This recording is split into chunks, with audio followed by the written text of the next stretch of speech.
910 Big 550 KTRS, one of my favorites. Lynn Jackson joins us here in studio. Lynn, you are the great granddaughter? You got it. Great granddaughter of Dred and Harriet Scott, and you have been in the news.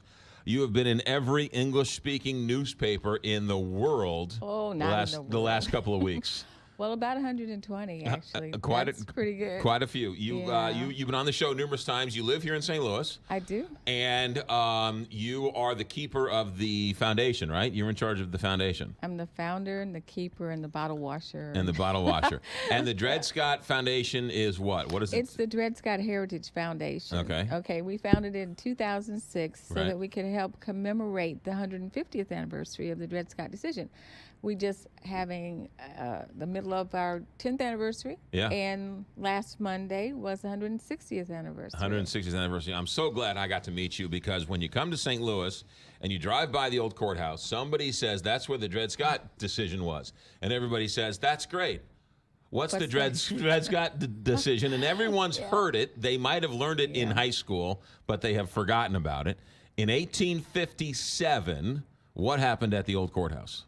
Well, first of all, 1846 is where the old courthouse comes in. Okay, all right, right. Dred and Harriet Scott went up to the old courthouse on April the 6th and filed petitions to sue for their freedoms. They had legal grounds. It should have been slam dunk.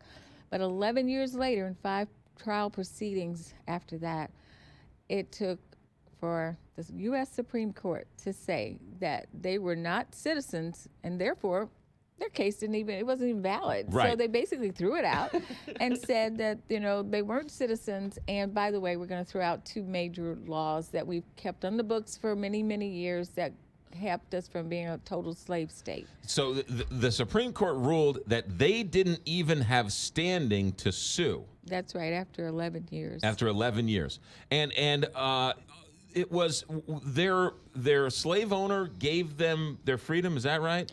It was the children of their original owner. The Okay. Peter Blow family is where Dred Scott was born into there.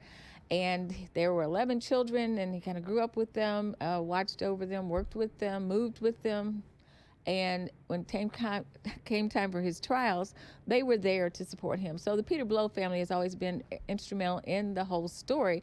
However, when it got down to them losing the case, as it turns out, it's a great story, but ultimately it was Taylor Blow and possibly Henry Blow who purchased freedom bonds for them to get their freedom. And so while the nation was in an uproar over the Dred Scott decision, merely about 10 weeks later, they quietly got their freedom again at the old courthouse. And many people say that decision was the impetus for the Civil War.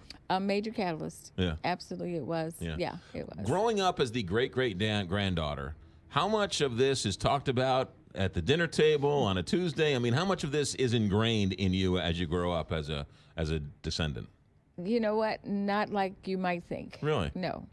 Because as I have come to learn and study and look back on what we did and didn't do, it was very clear that because it was such a horrible time in our nation, because our ancestors had something to do with it getting worse, right? Even though they were quite innocent and quite right in their requests, that this was like, we don't talk about that a whole lot. Now, it came out of the fact that one of their daughters, they had 2 daughters that lived, and one of them lived to be very old, but her whole life was in the shadow. She was born just weeks before the decision, and not the decision, weeks before they filed, I'm sorry. Okay. And so for the first 11 years of her life, it was all Dred Scott case, hiding, being hid away, quiet. Then after they lost, it's like there's a stigma, like your family might have helped cause this war, and we're not free. Some of us who were free now are not citizens.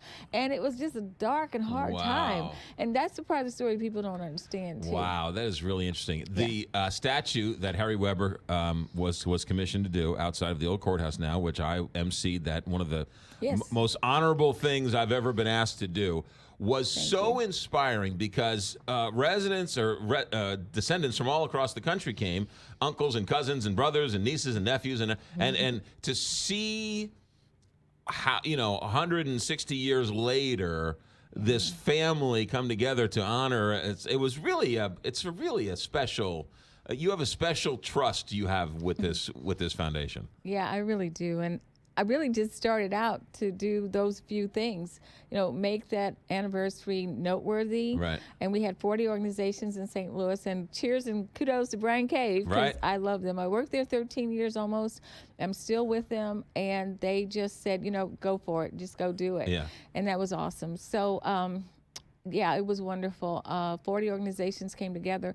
And then when, my husband and I said, there's no statue of him anywhere, that was the other major goal. Right. And, we love Harry Weber, and he won a blind evaluation to become the sculptor of that statue. And he was called and chosen to do that. It's every time I drive by the arch, and now that they've been redone, and all that work being done, that statue is a treasure right there. Okay, so Lynn Jackson, great-granddaughter of Dred Scott.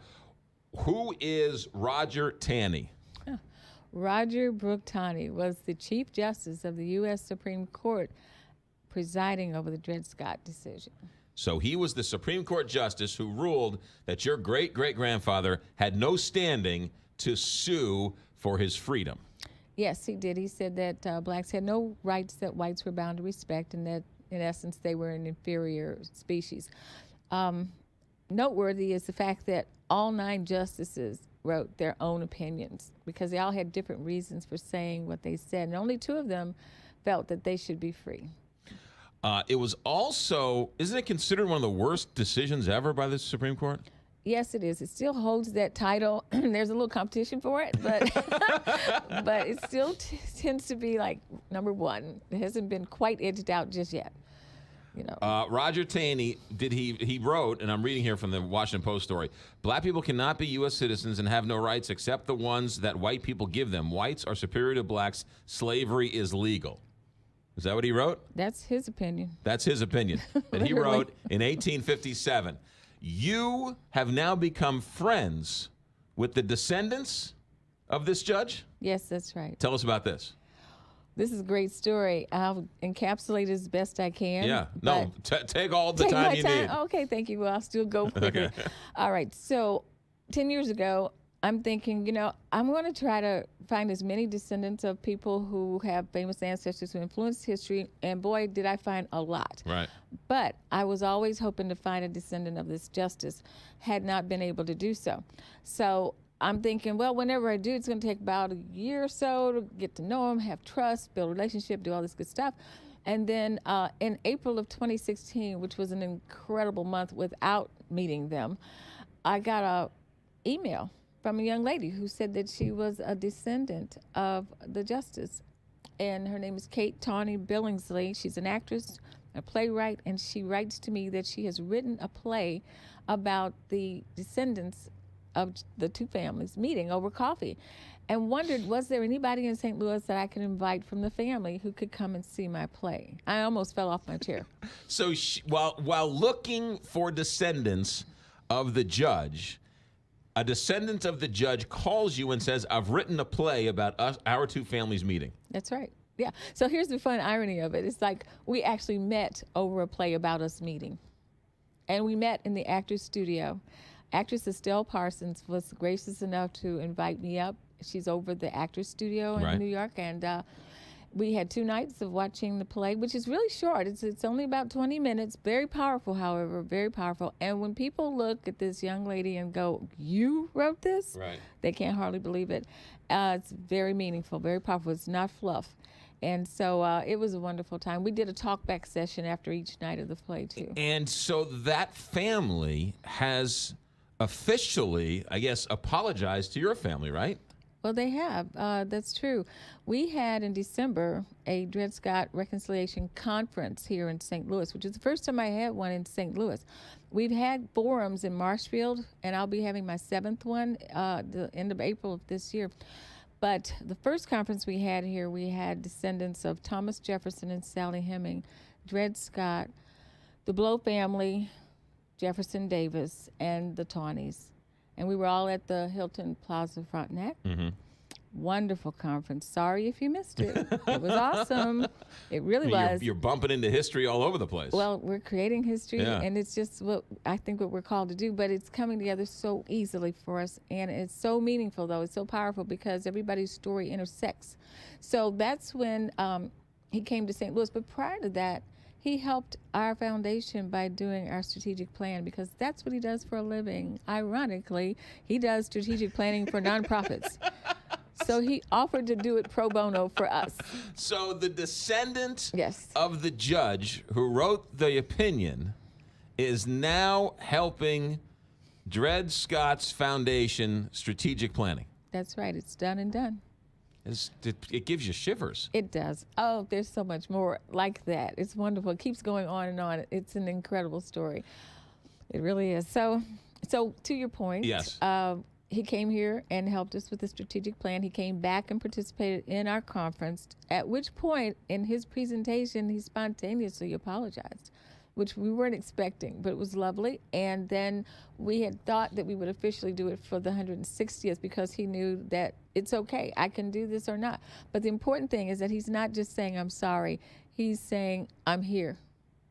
Now, there's also a statue in Maryland that has the Chief Justice and Dred Scott together. Is that right? No. Right now, it's just a statue of the Chief Justice, Okay. Tawny. And it's a big statue in the yard of their courthouse. So the controversy was, we need to take it down and we need to throw it away, put in mothballs, all that. And our families and mine very much agree that we don't want to hide this history. We want to share and learn from it. And the Tawny family actually came to me and said, we'd like to suggest that maybe they would consider putting a Dred Scott statue up as part of the process of it, making it a learning and healing center. Mm-hmm. And there is a Freedom Plaza around the corner from there where Thurgood Marshall is. Oh. So there's a lot that they have to work with as in terms of options. And as you know, we were just there. Right. So, yeah. It was a wonderful time. The official apology was on March 6th, actually on the 160th anniversary. And that's what made over 120 newspapers. It is 120 newspapers all around the country. And the UK. All around the world. All around the world. Well. Anyway. and didn't get a whole lot of attention in your own hometown. Is that right? Well, I didn't. I mean, it should have been a bigger story. I wasn't here that day, but I saw. I don't know where I saw the story, and I was like, wait. This is just a human interest story that doesn't come around very often. That's true. It is on the page A19 of the Wednesday Post of last week. Okay, so it's online. All right, now, so Lynn Jackson, here's your free plug. What's going on with the foundation? How can we get involved, and what's the website? Okay, wow. What's going on with the foundation? A lot. We're continuing to work with the reconciliation aspect of it. And I'm going to get, this month I will have been in Minnesota. I'm going this weekend I've been in Maryland. I'm going to Minnesota, going to Atlanta, and going to San Francisco before the end of the month.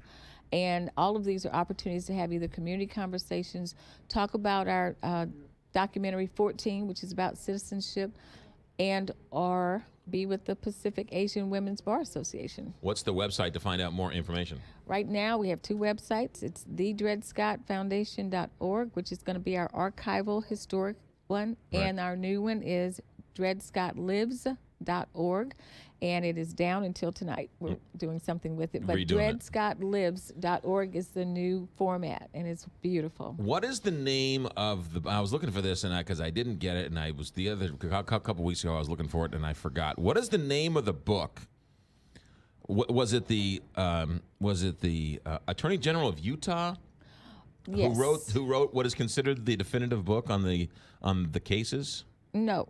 He wrote a novel called Am I Not a Man, which is incredible. Okay. But the definitive work was done by, it was done like 50 years ago.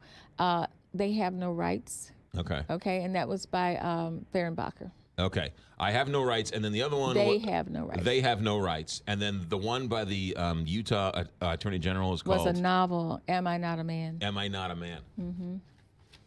Must get to on Amazon.com. Yeah. Lynn Jackson, you are always welcome here. Thank you for keeping for keeping the history alive, because it's an amazing story, even if it didn't start right here in St. Louis. But we walked by it It did start here. Right. I mean, we walk by it every day. That's right. You do. And not only that, I do a bus tour to show you all the other places that you go by that you don't know where he is. And he is here in many places. You do a bus tour here in St. Louis? I do. I've done 2, and I'm going to do 2 this year. Holy mackerel. Will you let us know when those come by? Sure. Because forget everybody else. I want a seat for me. Yeah, and it's so full of surprises. So you'll have a lot of fun. I can give a shout out to my husband, Brian, because he's so wonderful. And he just lets me do this. He's my rock and my backbone.